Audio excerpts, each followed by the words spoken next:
This is about the importance of cooperation in business strategy. Now, once upon a time, there was a young boy who lived in Yorkshire and played a lot of sport.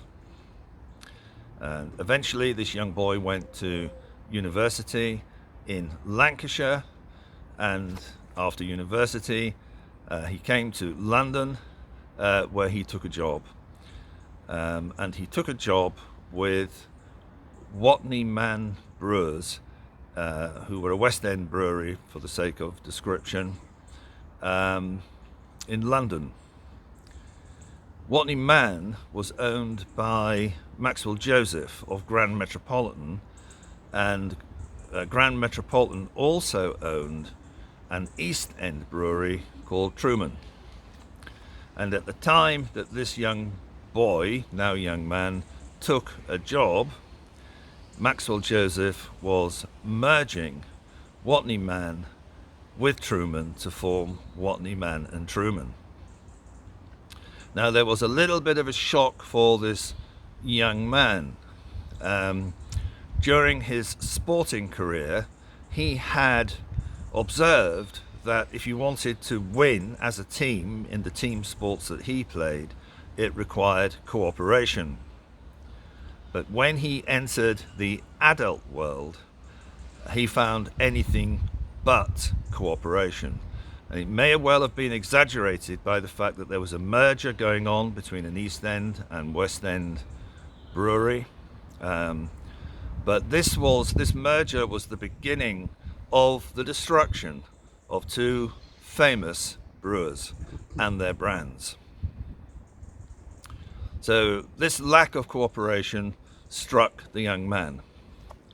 Now, in the late 1990s, I met a person called Stephen Gilligan, PhD. Stephen is a psychologist, and Stephen was a student of a very famous psychiatrist called Dr. Milton Erickson.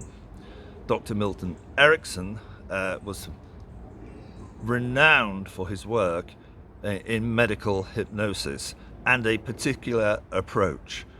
And Stephen Gilligan names this approach the cooperation principle. The cooperation principle in Ericksonian hypnotherapy. So when I came across this word once again, I was very interested. And I applied this idea of a cooperation principle in business strategy. Now, the basic idea is this: in order to get a good business strategy, what you do is you create rapport with your clients, and you deep rapport with your clients, and you enter their model of the world. So Dr. Milton Erickson was famous for entering his client's model of the world and helping his clients to find the resources that would resolve their predicaments and give them a happy life. And if you take that idea into business strategy and you enter your client's model of the world, you can find the resources that will give them a very good business strategy that will give them a happy life, because it will do the job of developing value over time. So the tip really for any business consultant who finds themselves involved in developing business strategy is to enter your client's model of the world, find their resources that will resolve their predicament in a way that is ecological for them and the business that they represent.